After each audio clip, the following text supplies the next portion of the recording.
राधे राधे, हरे कृष्णा। कैसे हो आप सभी लोग? आशा करती हूँ आप सभी परम मंगल में होगे, स्वस्थ होगे, अच्छे होगे। अगर आज मैं कहूँ ओम नमः शिवाय तो शायद कोई अतिशोक्ति नहीं होगी, क्योंकि आज का ब्लॉग आधारित है भीमा शंकर ज्योतिर्लिंग पर। सावन के पावन पवित्र महीने पे हमको जाने का मौका मिला श्री भीमा शंकर ज्योतिर्लिंग, जो कि 12 ज्योतिर्लिंगों में छठे नंबर पे आता है।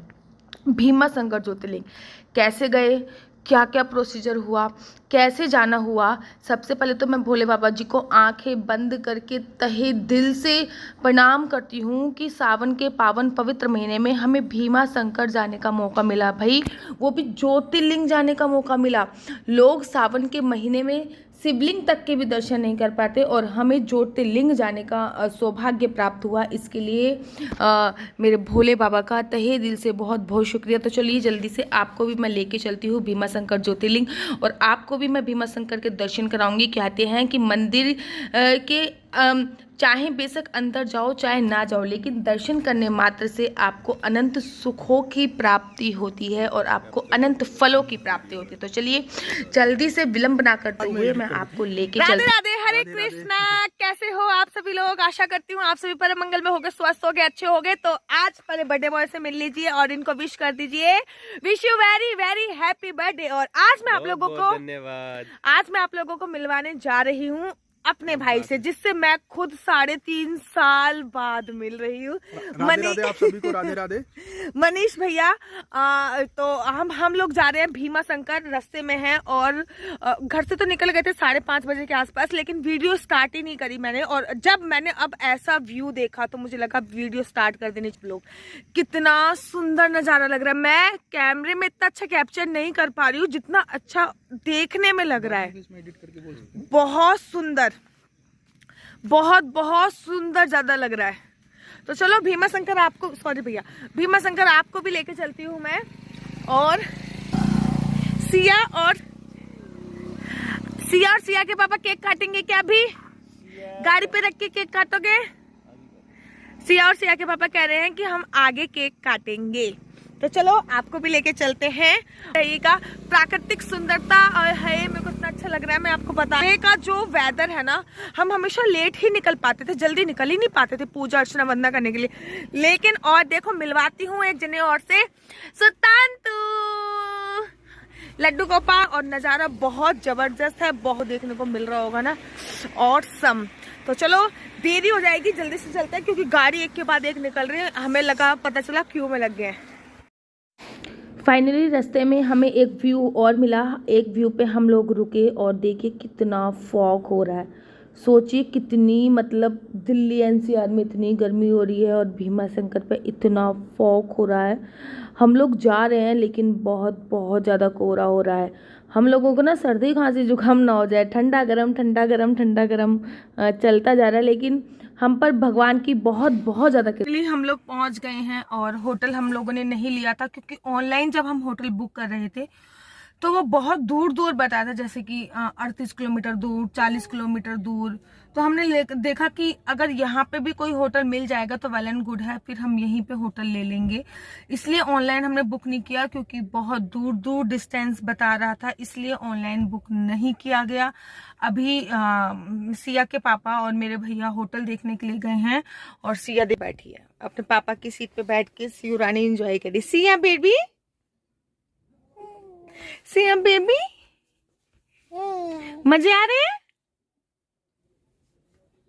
मजे आ रहे हैं।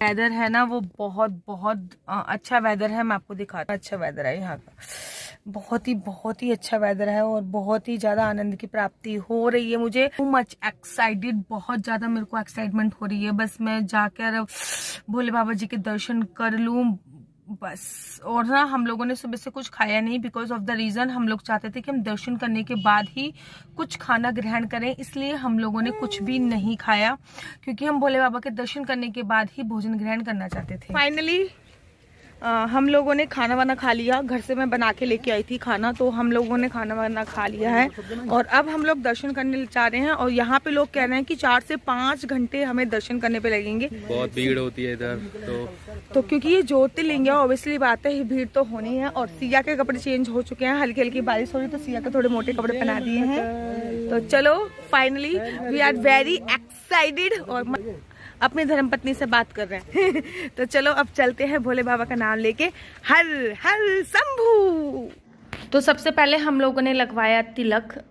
और ये मत कहना लड़कियां त्रिपुंड नहीं लगाती, ये नहीं लगाती, वो नहीं लगाती। भाई क्यों भ्रम पड़ा रहे हो? शिव महापुराण में ऐसा कहीं भी नहीं लिखा है। तो सबसे पहले मेरे हस्बैंड ने लगवाया, फिर सिया बेटी ने लगवाया, फिर मेरे भैया ने लगवाया और अंत में भारतीय नारी की तरह मैंने लगवाया। अच्छा, श्रीधाम वृंदावन में जाओ ना तो वहाँ पे राधे राधे लगता है। और यहाँ पे भीमा शंकर ज्योतिर्लिंग में आए हैं तो यहाँ पे ये त्रिपुंड लग रहा है। और इसको तिलक को लगवा के फिर हम मंदिर प्रांगण के अंदर प्रवेश करेंगे। और मैं बहुत ज़्यादा एक्साइटेड हूँ क्योंकि मैंने अभी तक 12 ज्योतिर्लिंग में से किसी भी ज्योतिर्लिंग के दर्शन नहीं करे हैं।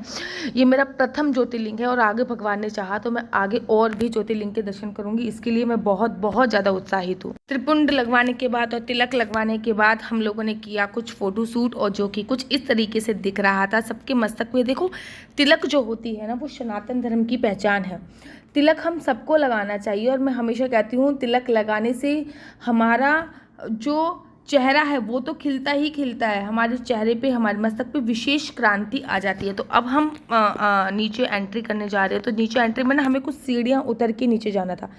जब हम कुछ सीढ़ियाँ उतर के नीचे गए, अराउंड ऐसी कोई 300 के आसपास सीढ़ी थी जिसको उतर के नीचे जाना था। मतलब हमेशा मैंने ना महाराष्ट्र के जितने भी मंदिर देखे हैं सीढ़ियाँ चढ़ के ऊपर जाना होता है, लेकिन ये महाराष्ट्र का मेरे को पहला मंदिर ऐसा दिखा जिसमें हमें सीढ़ियाँ उतर कर नीचे जाना था। तो हम सीढ़ियाँ उतर कर नीचे गए और सब ने ना यहाँ पे जो ये लिखा था श्री भीमा शंकर ज्योतिर्लिंग, इसके सब लोग फोटो खींच रहे थे। बारिश बहुत ज़्यादा ज़ोर से हो रही थी। हमारे टाइम पे थोड़ी सी बारिश बंद हुई थी, लेकिन जब हम बाहर आए थे ना तब बहुत तेज़ बारिश हो रही थी। फाइनली हम लोग सीढ़ी उतर के लाइन में जाने की तैयारी कर रहे थे। और देखो इस समय पे भीड़ नहीं है, लेकिन जब हम वापस आएंगे ना तो अब भीड़ मिलेगी, क्योंकि हम बहुत दिन के समय गए थे, सुबह सुबह, इसलिए भीड़ नहीं थी। लेकिन जब हम वापस आए थे तब बहुत बहुत ज़्यादा प्रसाद हम लोगों ने खरीद लिया था। और प्रसाद खरीदने के बाद हम लोग लाइन में लगे पड़े थे और अपनी बारी का इंतजार कर रहे थे। छोटे बच्चे के साथ अंदर से एक एंट्री होती भी है, लेकिन मंदिर प्रांगण में जितनी देर तक आप लोग रहोगे ना आपको पुण्य की प्राप्ति उतनी ही ज़्यादा होती है।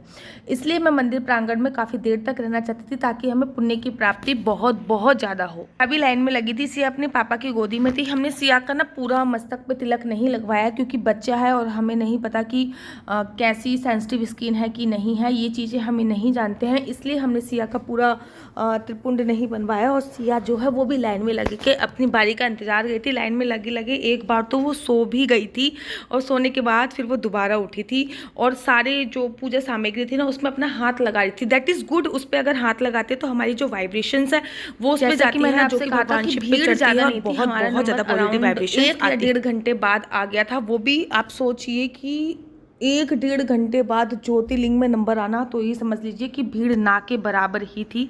हम लोग अपनी बारी का प्रतीक्षा कर रहे थे, बारी का इंतजार कर रहे थे।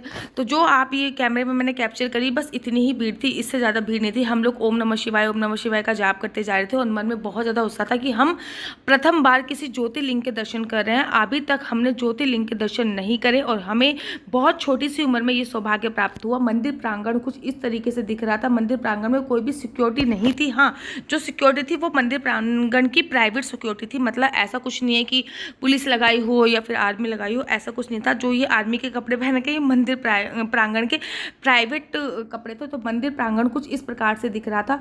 और सबसे पहले ना मंदिर में ये चीज़ आई और उसके बाद हम लोगों ने दर्शन करे और दर्शन करने के बाद मैं आके बैठ गई। तो दर्शन करने के बाद ना मैंने फ़ोटो नहीं खींची, केवल मैं दर्शन ही कर रही थी।